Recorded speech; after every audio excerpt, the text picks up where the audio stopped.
Welcome back to the Ivory Tower Boiler Room.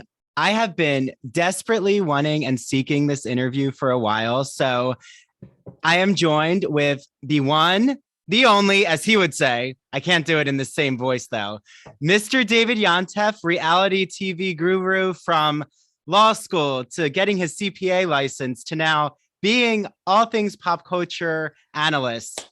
David Yontef, welcome to the Ivory Tower Boiler Room.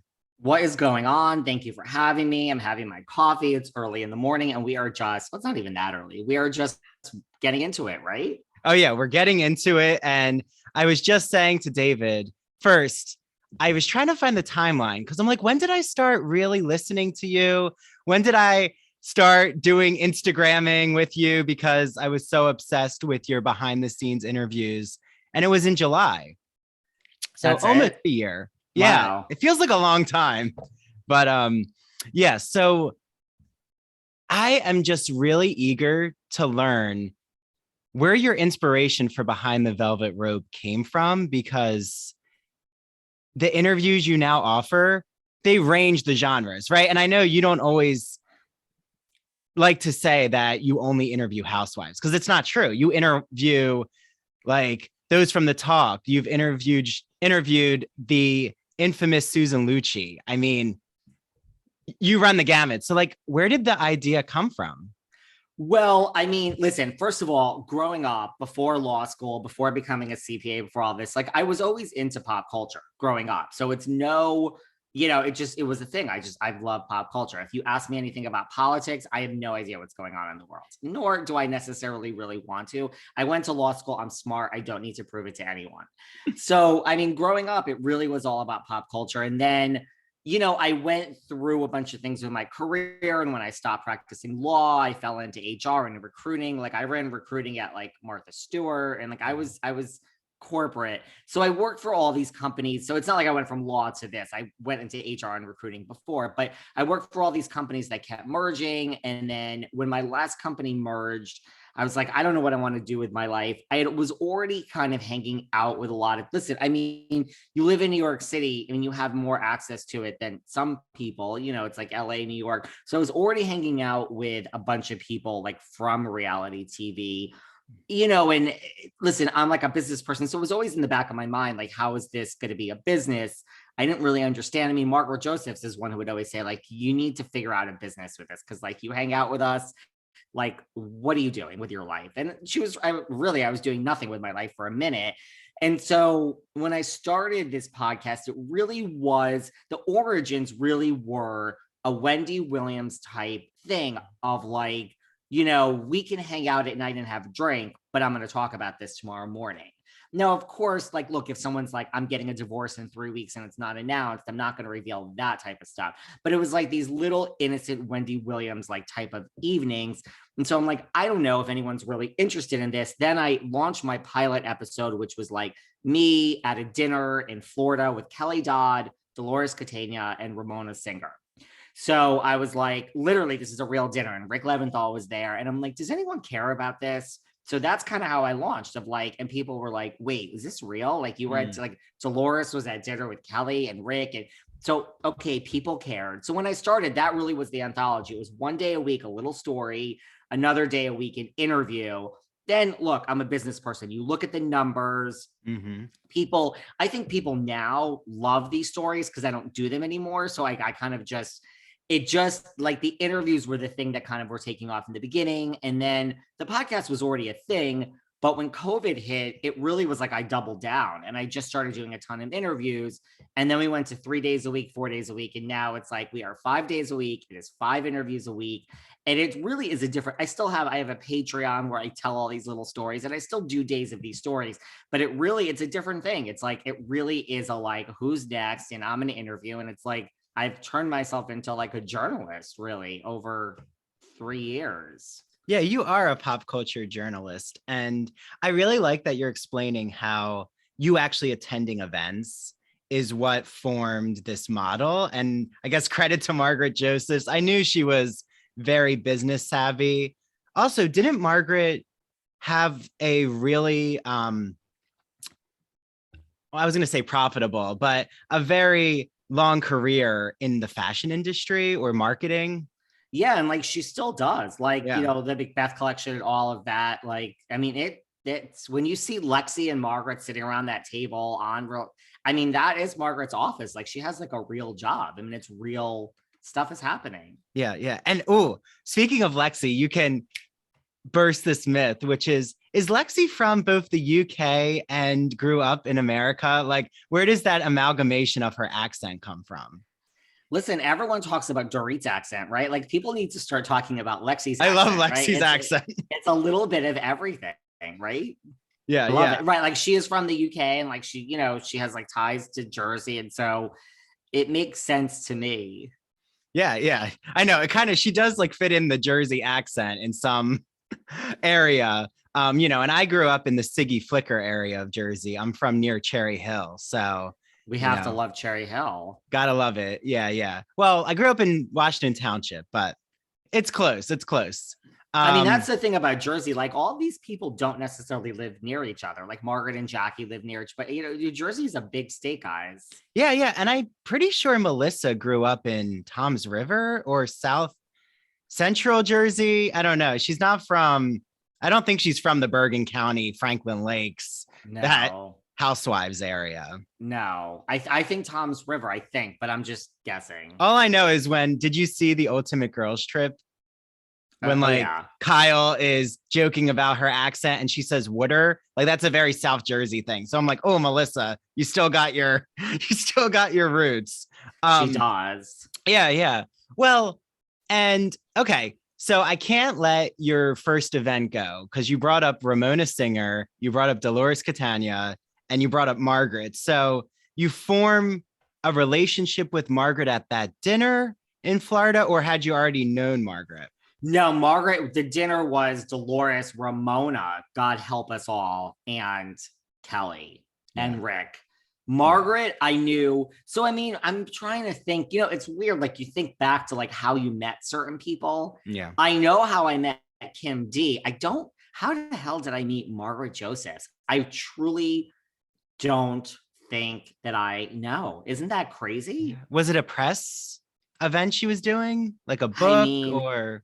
It must have been not a book, but it must have been something like that. But now that you're saying this, I'm starting to be like, how the hell you know how like you have people in your life and you're like, oh yeah, I can't like I'm like figure oh out God. friends that I met sometimes because it's just they're around you. Yeah. I get it. Now Well, this is gonna bother me all day now because oh no, you're gonna have to message Margaret. I find the answer, David. No, yeah. I mean, I can't even say it was through Dolores. I really don't know. I really can't think of it. Yeah. Well, so since we're gonna stick with the Jersey, just because that is my home state. You know, now I'm on Long Island, so I'm kind of like a Jersey Yorker. I don't know. I have a name for myself, but that's beside the point. Long Island's kind of the same thing, right? Oh, it's I always tell Long Islanders, I'm like, this is just a smaller Jersey. It's true. It's the same thing. It's just flipping Jersey horizontal. They don't like that though. Long Islanders have a thing about Jersey, and I'm still trying to understand why they're have such animosity. I don't get it. It's all to me. It's like Connecticut, New Jersey, Long Island, Westchester. It's all the same. The only thing is little differences, but you all end up in New York Central. Yeah. The only thing is Connecticut. Whenever I've been in Connecticut, because I live on Long Island where the ferry is to Bridgeport. So like, actually, soon I have to go to Boston. So I'm going to be taking that ferry, going through Connecticut. I feel like Connecticut people are a little more reserved and definitely not as loud. Like there's this waspiness that they're, especially on the shore, like, cause that's the only area I've been to. Yes. It's like the waspy version of Jersey and Long Island. Yeah. Like I have Jersey family who moved to Greenwich. So, but speaking of Jersey family, because I was trying to remember, how did I first learn about the Housewives, and you digging into, you know, the events that you've been to with the Housewives. And I realized, oh, that's right. One of my mom's cousins lives in Coto de Casa and knew when they were hiring the Orange County Housewives, and they were all mocking it. Like it was not received well by the community of Coda de Casa, from what I remember. So like looking back at those beginning seasons, because I didn't watch Orange County, my first experience was New Jersey. Like, Really? I don't remember any of the early seasons of Orange County. Like, so where did you start with your Housewives viewing? Season 1 of Orange Wow. County. Oh, you were there. Well, Okay. you know what it is. It's like, I mean, it really is the birth of Desperate Housewives in the OC. And like, I love the Desperate Housewives, the show on ABC with like Marsha Cross and Terry Hatcher. And I love the OC. Little Misha Barton shout out. I mean, come on. So Misha Barton will be on Behind the Velvet Rope one day. Trust me. She's like, Oh, yeah. on the, you know, like people are always like, who's your dream guest? And it changes because I get people that I really want. And then, but Misha's just one of those that floats around on the top of my list at all times. But so it was like the reality version of like Desperate Housewives, you know, in the OC. And I'm like, how could this not be a great show? And then I started watching and it was like, oh, I mean, granted, it was so different that first season of the OC. I mean, there was no glam. There was no, I mean, it really was reality TV. Yeah. They don't even talk to each other, which is interesting. It's like they're in their own, you know, bubbles. It was a whole different thing. And so like in a way it was real. It was, you know, it wasn't produced as heavily as all this stuff is now. Yeah. I mean, definitely I started to go back as like now I'm looking at it more as a media analyst, but I have to say, the Jersey beginning, I just will always be enthralled. Atlantic City reunions. I'm like, what happened to Atlantic City? Like, Atlantic City is like not even featured anymore. I'm like, did they end their deal at the Brigada? Like, I mean, Andy just came into New York to record the I'm like, oh. Wait, it's in New York, the Jersey reunion? It used to be, you know, it used to be in Long Island, believe it or not, for years. That's so interesting. So like, it has to be after Atlantic City with like Margaret into like that middle era, it was always in Long Island, always. Even with like Jennifer Aiden, like pretty recently, probably even 4 years ago. This year, it was in New York City. I'm 99. Like they just filmed it. It was in New York City. They filmed it yesterday. Is that, do you think that's because of a studio deal or production deal? I mean, I understand everything except New York City because I was thinking like Long Island is cheaper. I mean, I don't know if it's cheaper than New Jersey, but I don't know why it's in New York. That can't be cheaper. So maybe just somehow it worked out. I don't know. But I do like the traditional, like, let's go to Atlantic City. Like, let's keep it as Jersey. I mean, I also don't like when they all come, like Salt Lake comes and Dallas used to come. Like, I don't like when they come to Andy. I like it, like, keep it where it is. That's just if it's in Salt Lake, Andy should go there. I mean, I guess that's the power never of in Andy Salt Cohen, Lake. that we're flying 7 people to New York versus Andy flying to Salt Lake. But I mean, I guess that's just like an ode to like how busy he is and his schedule and, you know. Yeah. I mean, I even like now seeing Andy at the beginning scenes of reunions, where he looks so exhausted. I'm like, yeah, I don't know if Andy's head is in the game, but that's a whole nother story. That's a whole other story. Yeah. I mean, but apparently the Jersey reunion yesterday was just insane and like, yeah, you know. So was security? Yeah, was security actually called David Yontef? That's a really good question because I mean, Kim D did claim on my show that they were going to have security, so I wonder, And it's so funny because I've already spoken to Kim D this morning, and she's like, you know, should I call Dolores? And I'm like, should I call Margaret? I mean, not that either of them would really reveal so much, but Kim is like, call Margaret. I'm like, you go call Dolores. Like, you go get me something and I'll call Margaret. Yeah. Well, and you've interviewed Dolores. I remember, I think I definitely listened to that interview. It was really, and you've interviewed her husband. You've interviewed Frank Catania Jr. Let me tell you something, you know, every now and then, listen, I really say this, like, you can't always tell. Sometimes I think people are going to be great and they are. Other times there are interviews like I'm not so excited about, but I mean, I'll do them and they turn out to be great. And other times you're like, this person is going to be phenomenal. And then it's just flat. They're not. And maybe they're having an off day or whatever. But Frank Catania is just one of those where I thought it would be okay. I mean, I wasn't not interested, but I just blew me away. Frank Catania blew me away. Just great. So much fun. It just really great. Yeah. I remember seeing the video clips. Shout out to David Yontef's Behind the Velvet Rope YouTube. And he's wearing, I think, a Wayne Hills sweatshirt. I'm like, he's just who he is, and really nice on Instagram. I mean, I have a thing for Frank Catania Jr. I think all the gay men do. I think, I actually don't as much as I should, so to speak. So which Jersey guy do you like? Are you the most sexually attracted to, David? There's really only one. Evan Goldschneider. He's so handsome. Yeah. I mean, I actually really like Joe Gorga. Like, I could have Joe Gorga, Evan, Frank Catania Jr. And I mean, I don't mind the others. It's just truly, if I had to, I mean, I think, yes. I mean, of course, Frankie Jr., but it's all about Evan for me. Really, period. Yeah. Okay. So I know we took a detour, but I have a feeling this interview is going to be a lot fun stream of consciousness, just because there's so much going on in the Bravo universe right now with Jersey reunion. Beverly Hills is coming back May 11th.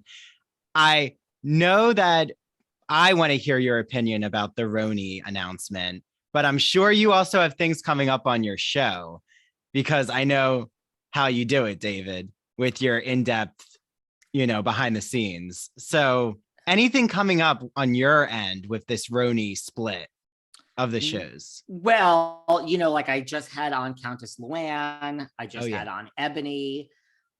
I'm also, okay, so I am going to be doing a deep breakdown. Like I do my breakdowns.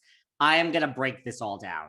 It's coming up. I don't know when this is going to air, but I think this week I'm breaking down just like, what does this look? I mean, the thing is, my podcast is we have guests, and then when we don't have a guest, I don't really do the gossip. It's not really, if I want to know something, I'm going to call you in, but I like to analyze, like when I had Kathryn Edwards on from Beverly Hills, like I analyze from a producer's point of view of like, look, I don't work for Bravo. What do I know? I'm not always right, but I'm right a lot of the time. It's more like, this is what this means. Like, let's just calm down. And this is just what I think from a business point of view, this two Ronis, what does this really mean? Is this really good news for everybody? I mean, and who is this good news for? And who is this not so good news for? So we're having a show like that where I break down of like, are we really going to ever see an OG Roni? Is this legacy show coming, and really ever, and when? That's just my take on it. So I'm going to go do a deep dive, and we're going to bring up lots of players. Good. Luann, Jill, I'm going to tell you, I've heard from certain Roni. So we're just going to spill it all. Because listen, I mean, that for the moment seems to be a hot topic of what everyone wants to really talk about now. Yeah. Well, and by the time this airs, it's going to be a little before Beverly Hills. So everyone should go to David's podcast, because it'll be up on your podcast, everything you're talking about. Is it with Sarah Fraser, David? It will probably, yes. Oh, okay. I love you and Sarah together. Oh my gosh. And that's the thing. You're starting to go back to looking at the hot news in pop culture. And I do like how that kind of breaks from the other interviews. Like, it's a nice shift to go back and forth.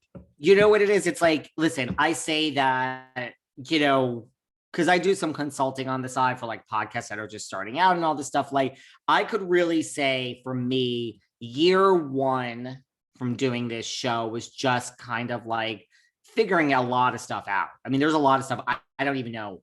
I didn't know anything. Literally. I mean, I'm talking about uploading, editing, like I knew nothing, but it worked, the shows, but I mean, I could do all of this now in my sleep. So year one was kind of like figuring it out, booking guests, just like, okay, people, this is people are listening. Year two was all about, let's have ads and some other stuff, and really honing in, and the guests got bigger, and really honing in on like predicting like what works and what doesn't work. And now I can pretty much tell you, like, this guest this is self-indulgent, David. No one is, I mean, they're still going to listen, but those breakdowns, like people want that. Like these breakdowns with Sarah, where I'm just like talking about what this means in Beverly Hills, these chart and rank so much higher than so many big name guests, really, which I guess is a good positive thing. Listen, it's not even a little bit easier. It's like a trillion times easier to do my weekly recaps with Sarah about what it really means with Roni than to go book, a Susan Lucci for a lot of reasons. Yeah, but that was such a wonderful, and that's the thing is like you're saying, you don't give that up, but yeah, I'm with you. I mean, I'm going into my second year of this podcast, and sometimes I thought, oh, the name of that author, that's going to be the one. That's the one. Everyone knows this author. And I'm like, wait, why is this other like discussion about, I don't know, thriller films or horror films? Oh, why is that skyrocketing? But it didn't have a name. It's really interesting.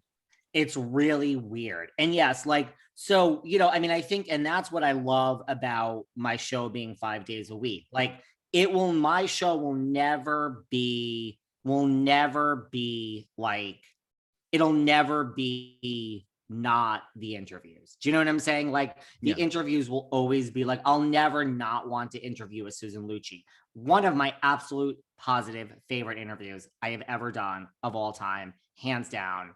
Oh, yeah. Icon. But, this other stuff is good for like one of the days of the week. It's great. So, but I can predict now, sometimes I'm a little off, but I can predict this huge name. This isn't going to chart. Listen, here's the bottom line. At the end of the day, I could have on a Susan Lucci every day and every other actress, Misha Barton, whoever you guys are thinking about as your favorite. I mean, it doesn't matter. My brand is Housewives. People want nothing from me more than Housewives. They love these other people. I just had on Kelly Rutherford from Melrose Place and Gossip. Like they listen, they love it. They're thrilled to have these other people on. But at the end of the day, if I just said everything else is being scrapped and we're just doing Housewives, people would like be thrilled.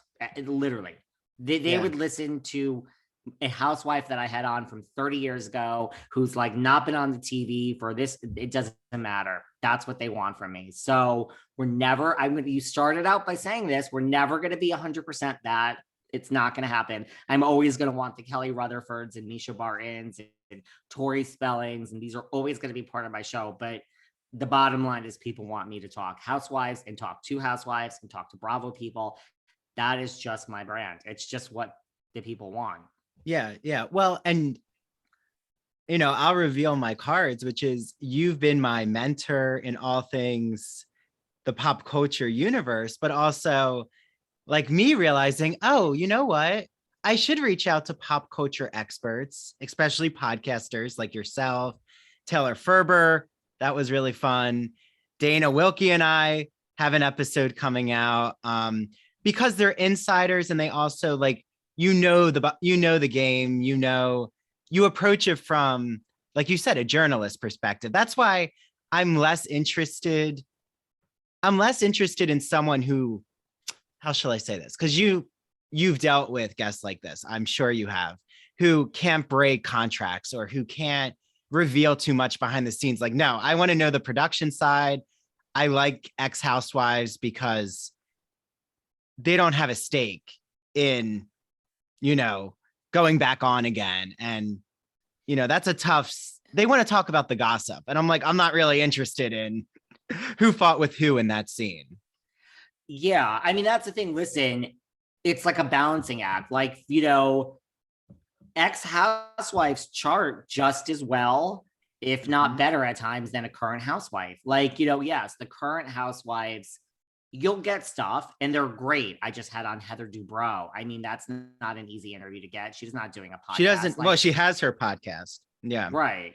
Like Countess Luann, I just had on Larsa Pippen, But yes, the current housewives are amazing and it's current and they will talk. But yes, when you get these ex-housewives, there's no contract. There's nothing that they can't say. And they're like, I don't have anything to lose. And here's what really happened. I mean, this is the deal. So you want to know what happened in that scene when cameras weren't rolling, and this is how it all works, people. And so that is great. Like, I do love that.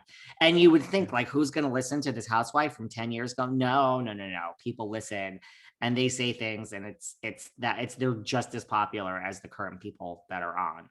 Yeah, because they're pulling the veil, right? They're revealing the behind the scenes. And that's, I think, why I tuned into you first was I want to get to the heart of it, you know? And yeah. Well, is Kathryn Edwards, because I love Kathryn. I think those recaps you do with her, the tea she spilled about Erica Jane. Listen, it's like I talk to Kathryn all the time. Now, Beverly Hills is coming back, Kathryn. So are we in? Are we out? Listen, I don't know. I mean, like, I feel that look, this thing where I have Kim D on my Patreon every week, and she's breaking down. I think even if she was just recapping Jersey, people love it because it's the accent, and Kim just tells it like it is. Then she sprinkles in all this real world stuff that she knows, and she really does know this stuff. I've been with Kim where some random person she's never spoken to has gotten to her and is like, I just saw it. Like, people reach out to Kim and just tell her stuff. So it's a great mix of everything that she's doing this every week for RHONJ, and I'm really good friends with her, and I'm just like, why the hell didn't we think of this earlier? Kathryn too, like, she was on for all. I'm like, do you want to come back? Like, everyone's like, make Kim permanent, make Kathryn. Like, people don't realize nobody wants to be permanent. It's a lot of work, and I mean, they just record and then go about their lives. I then have to sit with like a whole, and I don't really edit. Like, I don't edit things out, but you still have to, you know how it is. You have to prepare the show and get it out to the humans. So but even so it's like, I am hoping Kathryn is interested in something regular for Yes, Beverly please, Hills. Kathryn. How about Kathryn and Kim together once in a while? That would be great. Kathryn, I mean, listen, Kim, and Dana.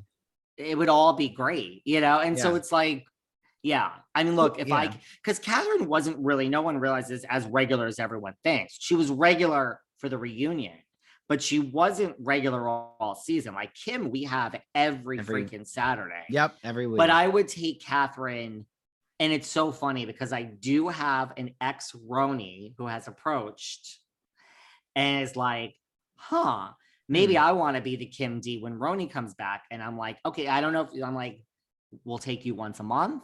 We'll take you whatever you want, sweetheart. So really, I think I now have something in the Roni category. It really, those episodes work where it's an ex-housewife for that franchise that is talking about it and sprinkles in some real world stuff. That's like almost like the gold standard. That's what works the best. So I'm hoping, look, I think Kathryn will be back for Beverly Hills in some respect. Yes. I speak to her all the time. If I said to her, like, I really need you, I need you to do this, she would do it. I just don't really get to that because, like, we're so backed up. It's like, it's up to you. But I want Kathryn. Kathryn. Do Kathryn and Dana know each other? Dana Wilkey and Kathryn Edwards? I think that, they know who each other is. You know what it is? I feel, this is just me, this is no shade to anybody. You're like, oh, please say it. I'm ready though. No. Say what you're gonna say. Dana always feels that I shade her when I go on other podcasts, but Kathryn and Dana are just like, I think so opposite. I don't see any, there's not one shred of similarity that I see in either of them. They're just so. Do you want to expand upon that, David? Well, I mean, Dana, you mean just like their lifestyles? Is that what you're getting at? No, like Dana lets it all hang out. Oh yeah. She'll just say, like, I mean this in the nicest way. So this is not shade Dana. Like Dana, I tell her to her face, like, she's like a gossip monger. She's like a sloppy bitch. And there's no shade to that. She just lets it all hang out. That's why we love her.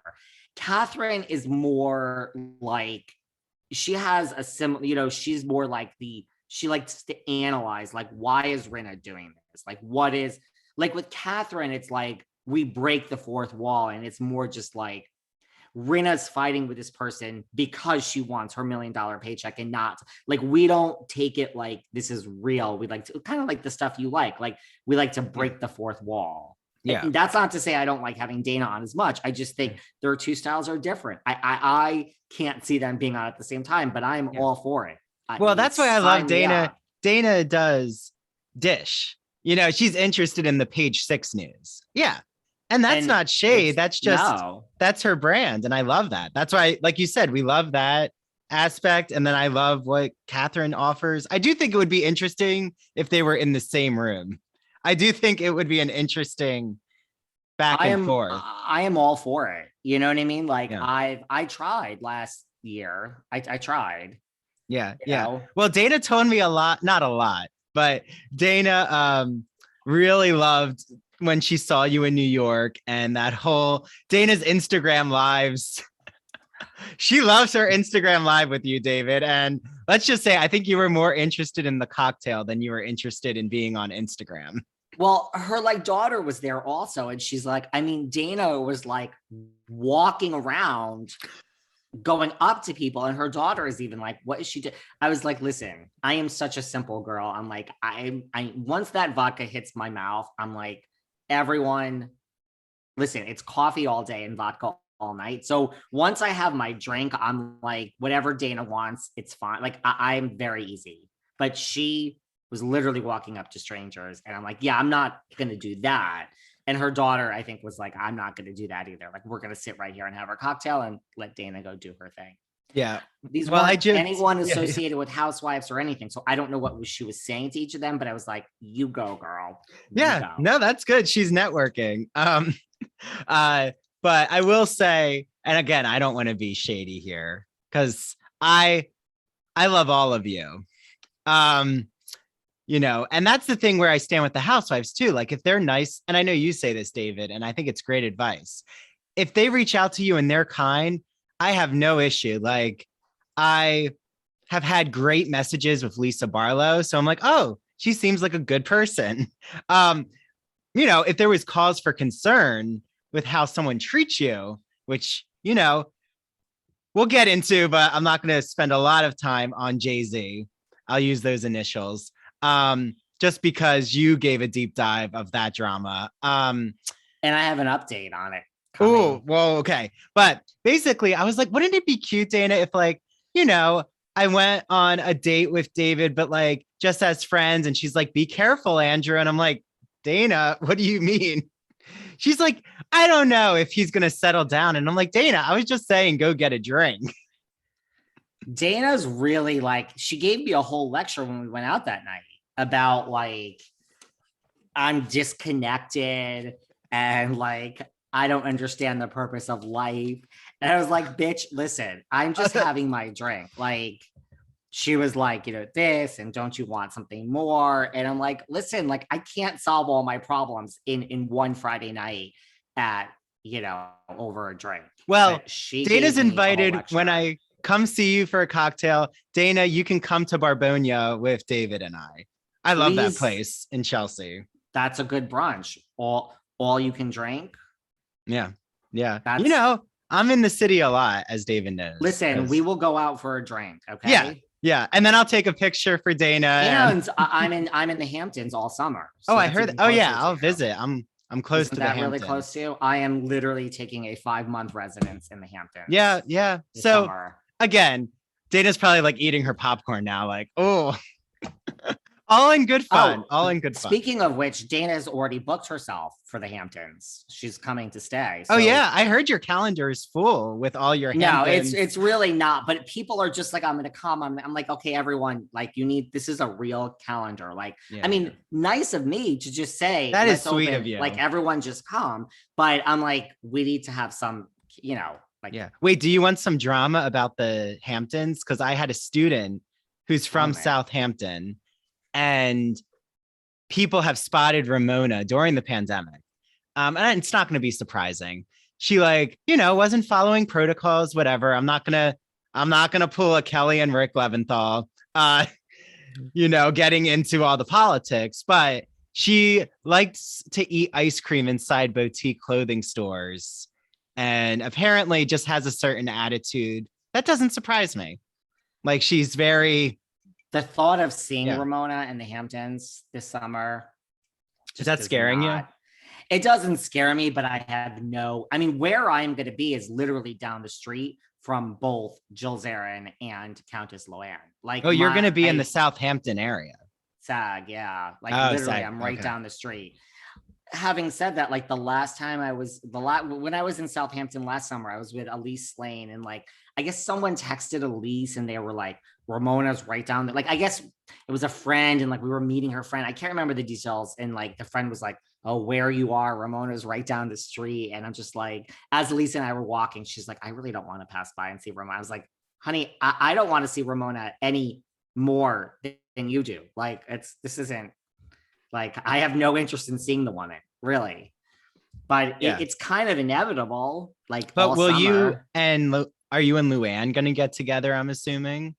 I would like to, yeah. I mean, like she said, she's having a Fosé party for her new Fosé. Her Fosé is good. Did you see on Instagram? I did a little video for her as a shout out. I need to try it. I will try it. I will literally try it.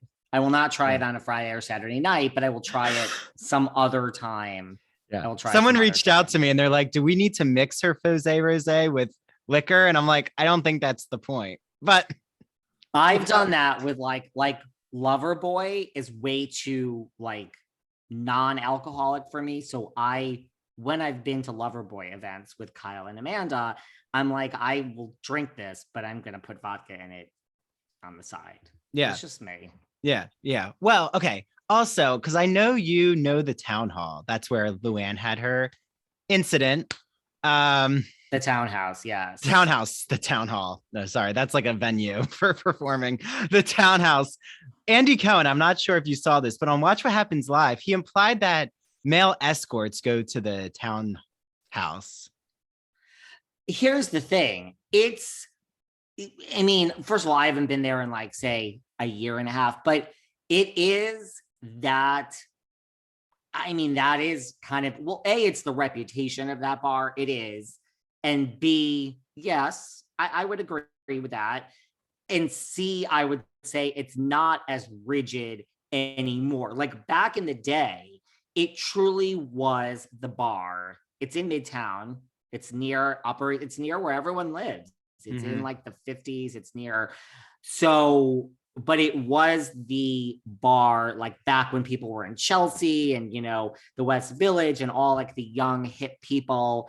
It was the bar where you would walk in and it would be all old guys and all young guys. And the young guys were clearly looking to be paid for the night, to be dating a sugar daddy, and the old guys were. So it really was, I mean, you know, whether that, but yeah. Yeah. So it reminds me. And it still is, but it's like really more integrated now. Like Sonia Morgan and Josh Flagg always go there when Sonia's in town. Cause like they have a piano and like you can, hence Luann's thing, you're not really. You could sing Frank Sinatra standards. It's not really like Josh Flagg and Sonia get up and sing, you know, and Sonia's had issues like that rumor that she got kicked out of a gay bar in Philly for singing on the mic. But you know, it's not really, but it's also a nice bar. I'm all about the townhouse. Yeah. I mean, I've been to the Eagle in New York City, and let me just tell you about Own Men Looking.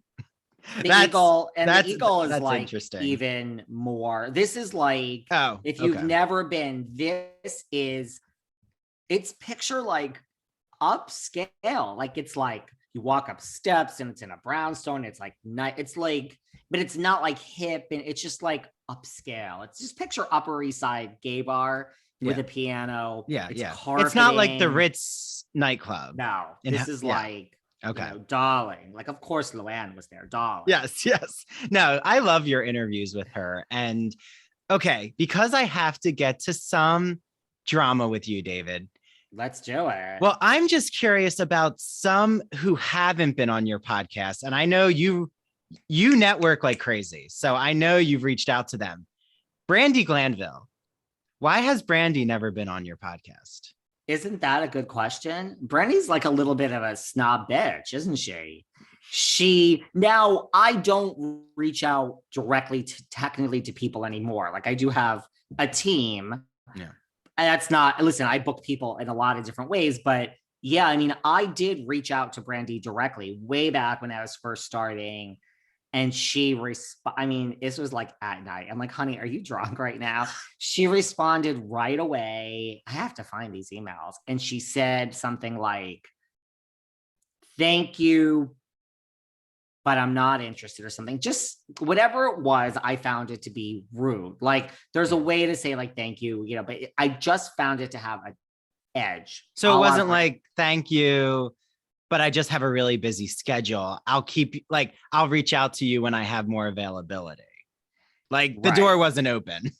No, and it was now, granted, mind you, a no is never a no. I mean, you get no's and then they become yeses. So it's not like, but it's not like we have any beef. It was just, but the way she said no just had this bitchy edge. So I responded, not nicely. I said, okay, you know, because listen, I'm always in sales mode, honey. I'm like, okay, you know, I just had on Sutton Strack, and you know, I mean, I name dropped some big housewife names, and she responded. She's like, although very lovely, although those are all very lovely women, it doesn't change my mind. I'm not interested, or something like that. Wow. It's something like that. Well, do you know Dana tried to have Brandi on to resolve their tension from the show? And how did that go? No, Brandi, I think, ignored her from what I remember. So yeah, it just seems like Brandi's not really doing podcasting. Well, she has her show, but which, you know, and I really say this in all seriousness, the best, I mean, people either listen to podcasts or they don't. There's two types of people. Mm-hmm. And so like, I truly do not listen to podcasts. I will put that out there. I don't got no time, but love everybody who does. But like, the thing is, I tell people that have other like Kelly and Rick. Kelly and Rick do not do podcasts. It was really hard to book Kelly and Rick. And their thoughts are like, we would never go on a podcast. We have our own. Well, whatever we're going to say it on ours. And I'm like, it's such the wrong attitude. It's like people listening to a podcast, like you have a captive audience, and there's a gazillion people that listen to the Behind the Velvet Rope that do not listen to Kelly and Rick Unmasked. And even though I have my agenda, you will promote yours. So finally, you know how I booked Kelly and Rick? You know the final nail in the coffin? The one, the only Miss Lea Black. Oh, Lea, gotta love her. Well, Lea was like, yeah. Well, and she shares a commonality with them, which is they all go on Jeff Lewis's Sirius show. Lea texted them and said, wow, do what you want, but you have to do his show. It's not what you think. And after trying Kelly and Rick forever, the power of Lea Black, they responded in seconds. And then Leah's like, okay, they're doing it. I'm like, what? Yeah. And then Kelly and Rick reached out, and I'm like, oh my God, the power of Lea Black. Yeah. Yeah. Do you watch their RHOC recaps on YouTube? Sometimes. Oh, I love it. I say it like that because I told Kelly I watch all the time, but I mean, I'll start watching Kelly. Yeah. Well, let's just say I commented. They're good. Yeah. Yeah. And I commented on one, and I actually hit on Rick in the YouTube comments. Because I think there's something about Rick. I'm like, he's very attracted to his persona. He's not bad. Out of like the OC husbands, Rick is, I'm trying to think who else is really from me. I have very weird taste, apparently. I mean, because I'd rather have Evan than Frankie Jr., but I don't mind. But I mean, even like Eddie Judge doesn't really do it for me. Nah, I would pass. I like Rick is not bad. Yeah. Well, and I watch their recaps, and I don't even watch the show anymore. I can't. That's what people say sometimes about, I have one person, I'm trying to think who said this to me. Somebody said that about me and Kim. They're like, I don't watch Jersey anymore. I just listen to your recaps. Mind you, Jersey is great. And I think that this is just, I really predicted last season with the OC. I was like, these are my predictions. And I predicted, I'm like, one option is probably just to start over. So I'm not saying that I had this Roni idea before Bravo. I did not see it coming with Roni per se, but I did say the OC when they were in that, I was like, this could happen. I wonder now. But I mean, we can't go through every franchise and start doing this. Like, what are they going to say? Like, I don't know. Well, but I have a prediction, David, about Roni. Yes. But you, I think, have more insider knowledge of it. I'm so curious to hear your prediction. Well, just because I listen to Ebony in a lot of different podcasts, and she has a background as a lawyer, as does Jackie Goldschneider, as does Meredith Marks. As does Emily Simpson. Yes, as does Phaedra Parks, I think. As does my good friend Anna Kinkose from Real Housewives of Miami in the past. Yeah, I've actually the lawyers do well. I think they do well. But what were you going to say? The lawyers do well because you can't argue with us. Like I will come up like it's if you watch like Jackie, like even the other Jackie's week comebacks. when Jackie was God. like, but I don't understand. She's like, I wouldn't have had to have an analogy. Like, this is how lawyers are. She's like, I wouldn't have had to have an analogy about about your daughter if you didn't say something about my husband. It's like brilliant answer. Brilliant. Yeah. Or even when she said, I will always remember Jackie at the Jersey Shore, right before Melissa, I think, throws the cheese plate. What did she say exactly to Teresa? She says, oh my goodness, like in that heated moment, did you get that in jail? Like, did you get that knowledge in jail? And brilliant. I'm like, I love someone who thinks quick on their feet, and lawyers. Well, like Meredith was all about the facts. Like, and she said, I don't want Jenna Shah at any of these events. And then it was like just pushing her button every time. Salt Lake is just so good. It's just so good. It is. But yeah, I was going to say. What's your theory? Oh, yeah. My theory is that I've heard they're looking into Ebony's friend group. So my theory is that Ebony's going to be the anchor in the new Roni. You think so? I think so. And I do think Lea has a shot if Ebony and Lea can keep a friendship. But, well, I'm purposely not commenting because this is my shameless plug. Go and listen to my chat when it's out, which will be out on Roni, because I talk about all of this and who has a shot and who I think really gets screwed from this whole, two Ronis and all of that. But I wonder if this is now going to affect the OC. I don't know. I don't think it will, because I don't think they would get rid of Heather. I mean, Heather's very controversial. Lots of people love her and lots of people hate her. But I love her on your podcast. That's what I'll say. I love her when she's by herself. She's very good by herself. Go to YouTube and watch the videos. She had no makeup on. Yeah.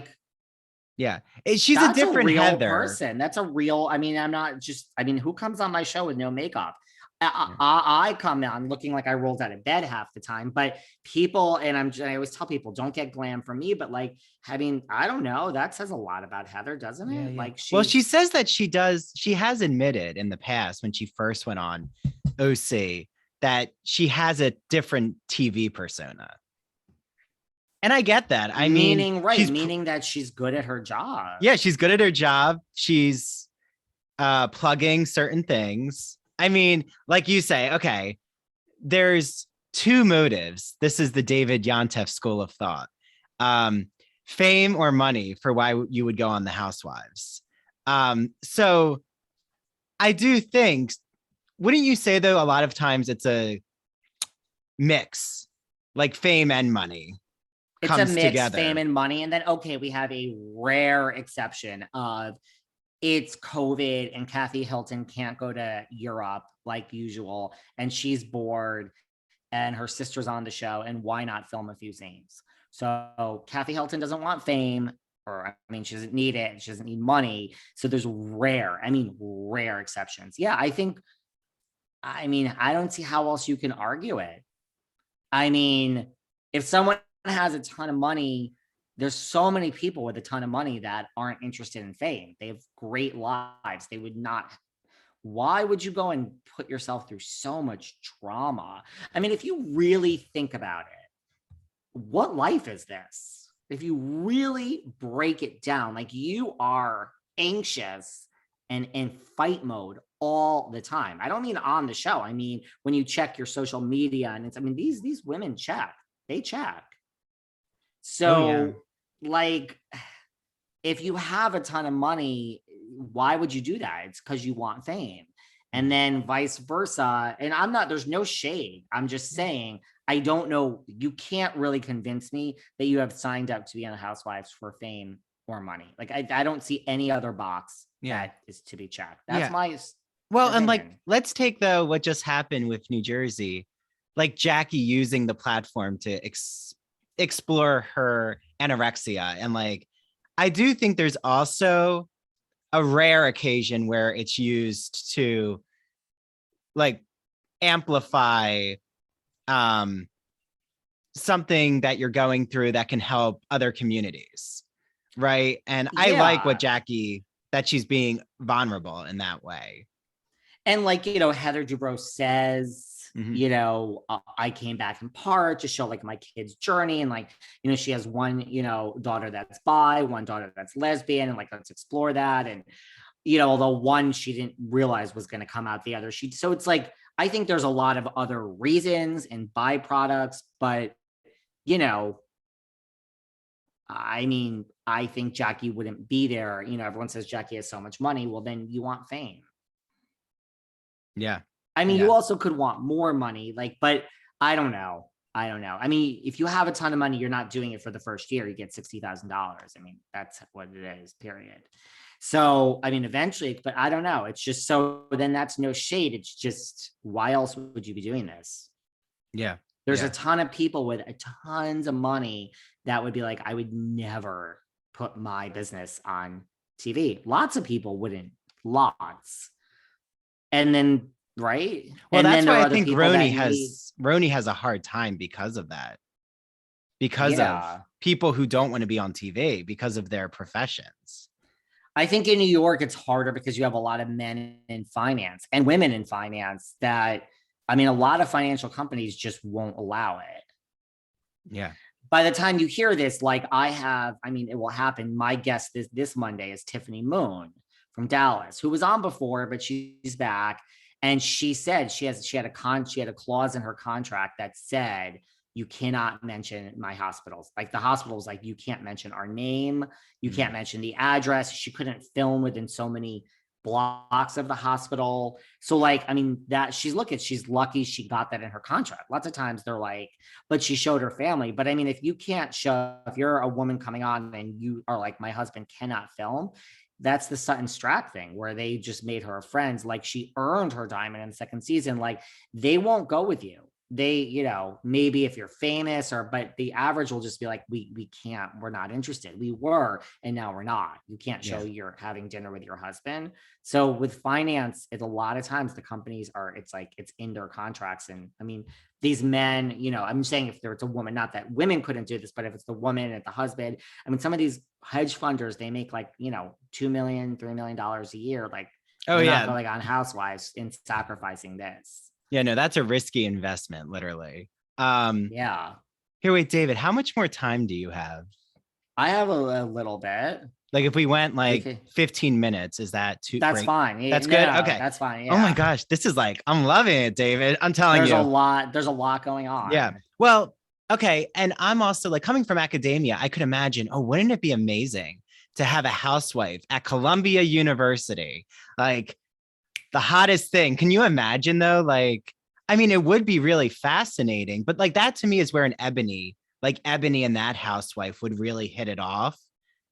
But that's where I think the tension is though, in that group is I've always said, and it's not just because I'm friends with her in the real world, or I truly can say, I mean, I get it. I don't understand all of the drama towards Ebony. I don't really, I get it. You don't want to talk about race and blah, blah, blah, but I don't really, like, New York to me wasn't as bad a season as everybody claims. That's just me. I thought it was a good season. Like, I thought it was entertaining. I didn't really understand why like the sky fell down and we had such a bad season and we had to revamp the whole thing. I don't get it, but it really happened. I mean, it was like a mass revolt, Yeah. Well, and it seems like a lot of those women, because I've said this to Ebony before, like a lot of them were just not open. Like they did not want to receive what she was saying. And it was like, and you can clearly see there's this like barrier. They're, you know, not really Well, interested in having a back and forth. right. And like we even talked about this when she was just on my show again. Like, I think that, look, I think Bravo was in on it. I think Bravo wanted her to come on, and we were at a place in the world. And I just think that Bravo and the producers underestimated some of the OGs, their ability to like just embrace this. Because you would think about it with everything going on in the world, I'm sure they said, oh, this is going to be a blockbuster. We have this woman, Ramona, who's so, we have so much stuff over, 12 seasons about how much trouble she is as a housewife and racism here and there. Everyone brings up these things. Ramona said this. They're like, this is going to be the highest rated thing. We're going to have this first Black New York housewife come on, and it's going to be a teaching moment for Ramona. And at the end of the season, Ramona is going to change and say like, I get it. And the whole world is going to applaud. And then we're going to be able to keep Ramona for like the next 20 years. And it's going to be a ratings blockbuster, because really that's all they care about. Let's just face it. Yeah. I just think that they underestimated Ramona and, I guess Luann too, to like say, we're going to change and embrace this. It was the opposite. It was like, this is our show and this is how it works. And there's the door, bitch. And then I think they underestimated Ebony of like, yeah, no, that's not how it's, again, Ebony's a lawyer.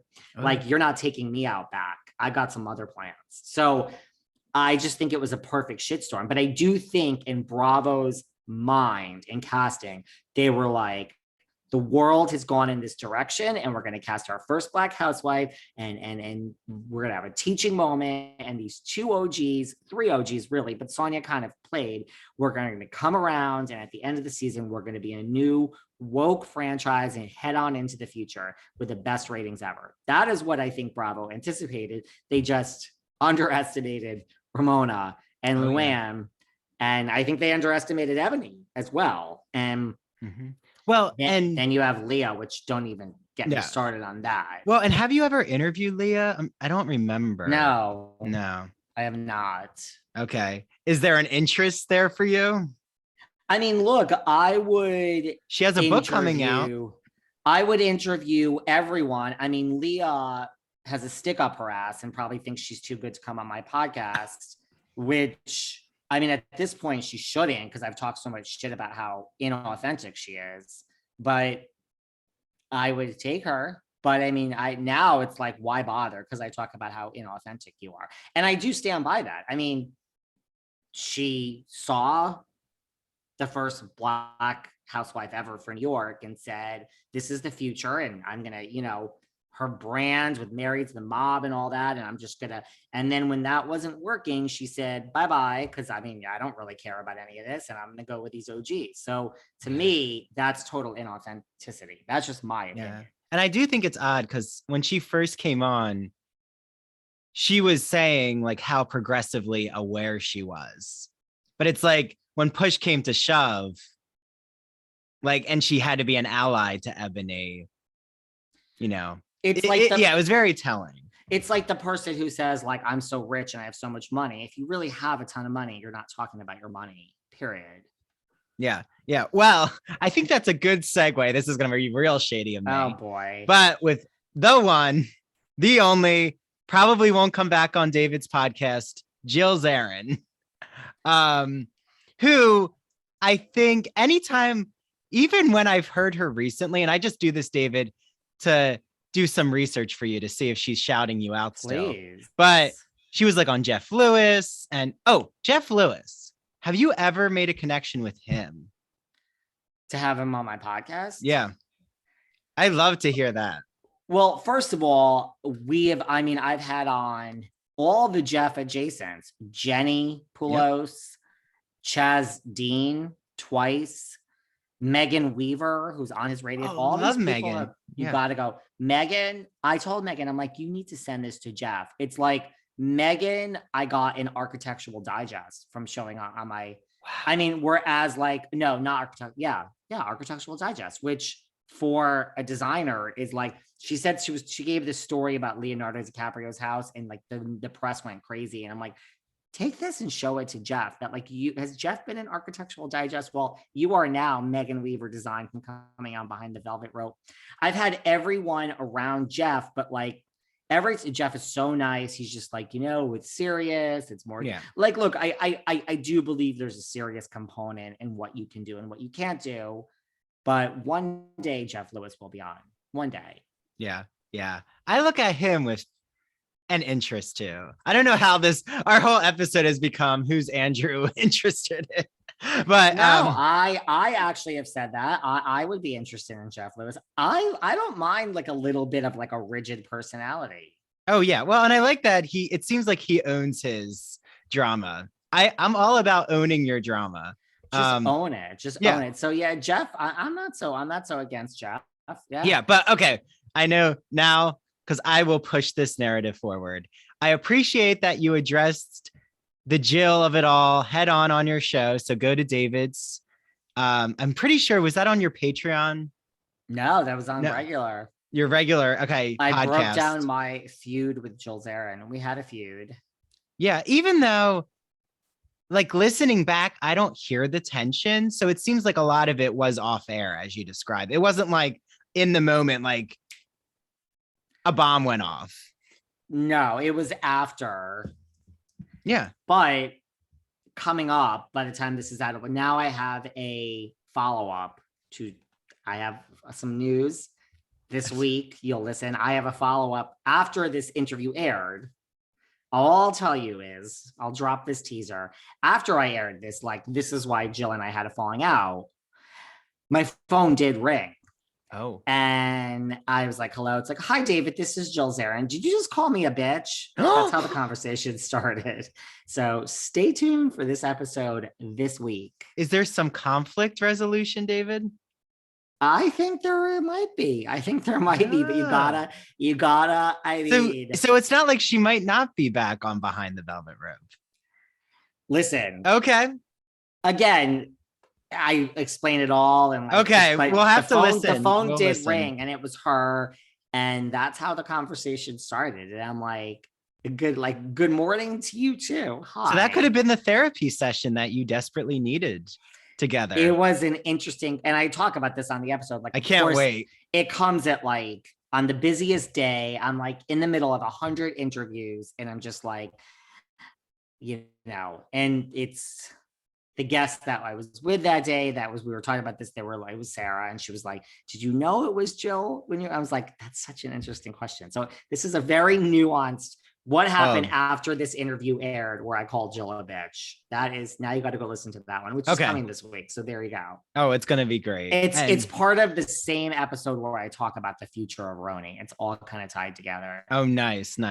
Well, and I think that shows that, even if someone has tension after an interview, it doesn't mean that there's never going to be a way to eventually resolve something. Or like you said, a no is never a definite no. I find in the entertainment business, and from being in this business, doing this podcast for 3 years, I truly feel that, look, I feel like it's like any other business. There are bridges burned. That's not the goal. That's not a good thing. But just there are things that happen with housewives, with real people. Like, you throw in, like, I interviewed Fran Drescher. I mean, none of these people I'm just giving you, we've had real people on.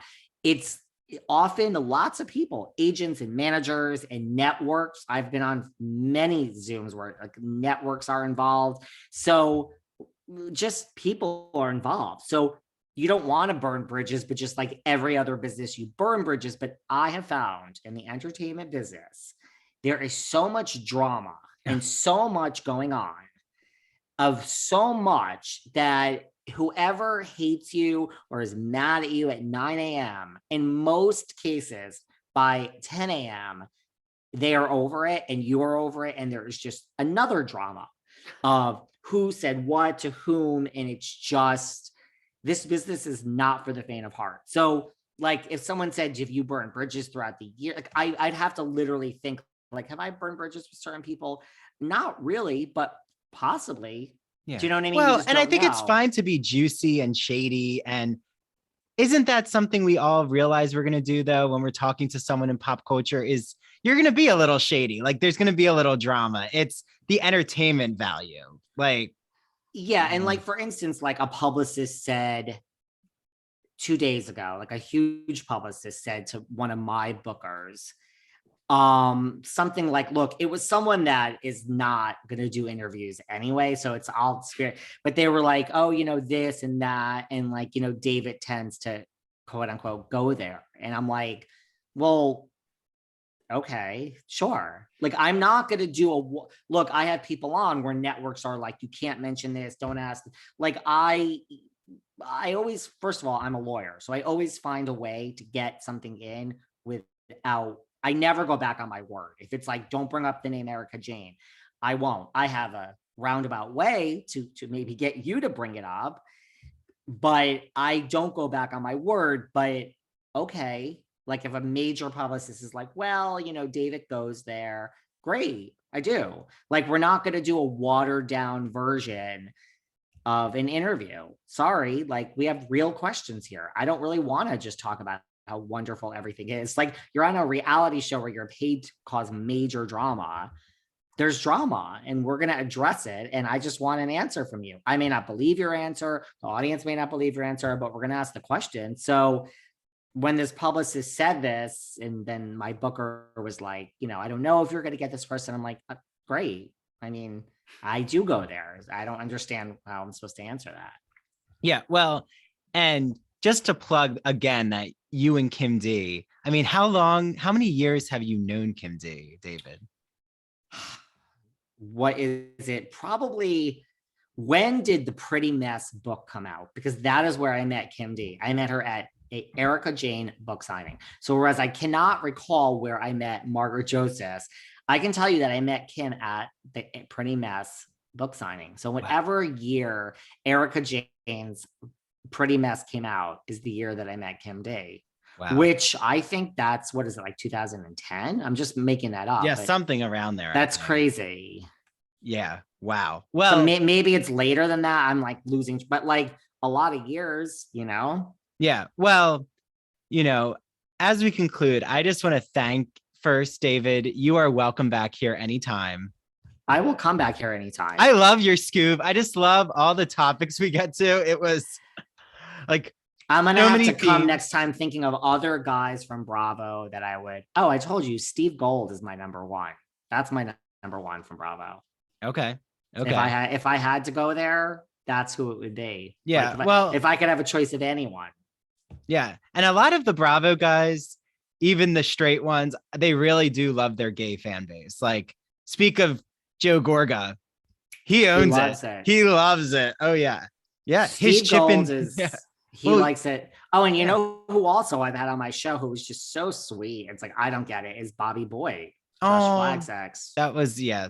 He's rumor is Josh. I just had someone on my show who said Josh like already has a new boyfriend, and it's another person in real estate, and he's also like much younger. So I think Josh has a little bit of a type. I see. Yeah. Well, and I think Joe Gorga got very comfortable when he was a Chippendales dancer.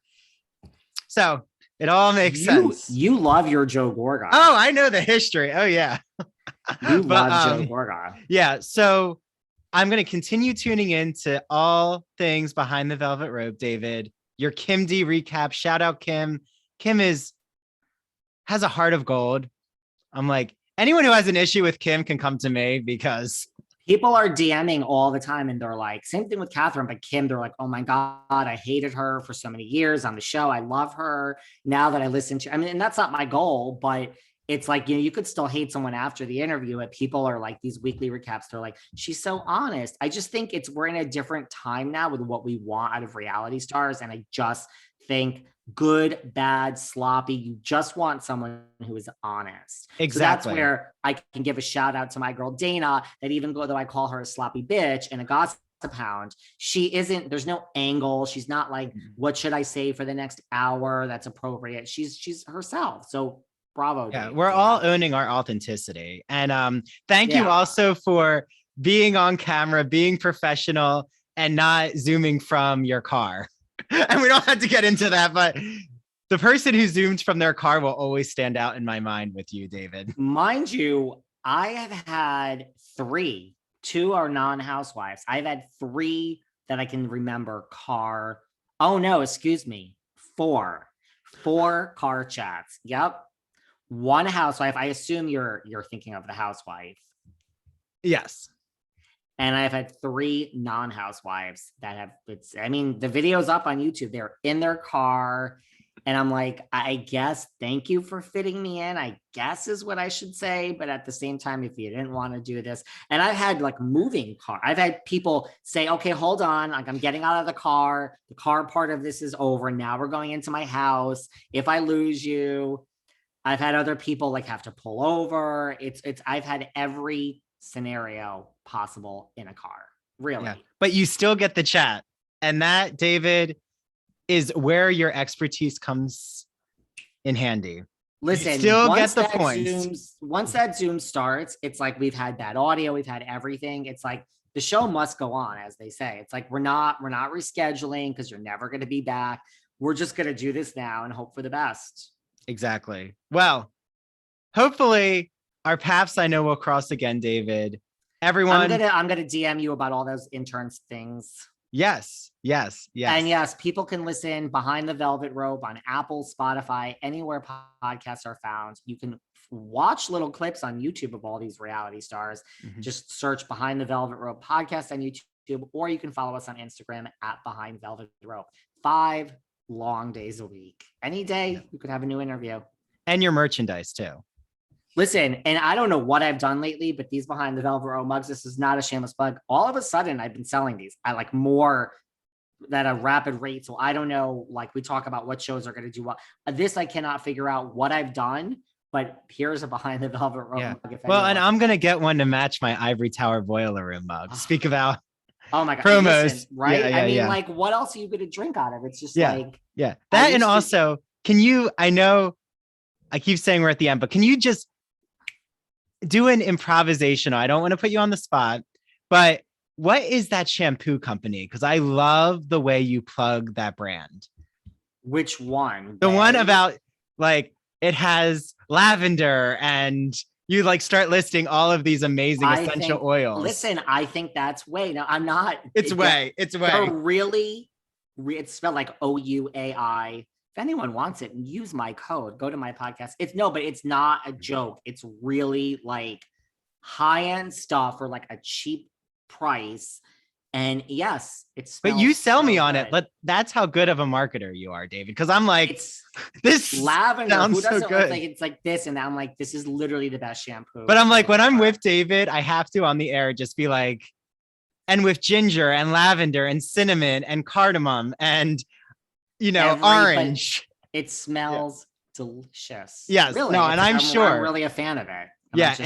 And David, you have a good thing going. So I'm excited to see where Behind the Velvet Rope goes. So thank you again for joining. And this summer in the Hamptons, you were very close by. Oh, I will stop by. Trust me. You'll come down to SAG. Yep. And hope everyone out there is probably who's listening. They are just, their heads are spinning with all of the dish you dropped. So good job, David. Thank you. Bye, David. Thank you. All right. Keep in touch. Bye.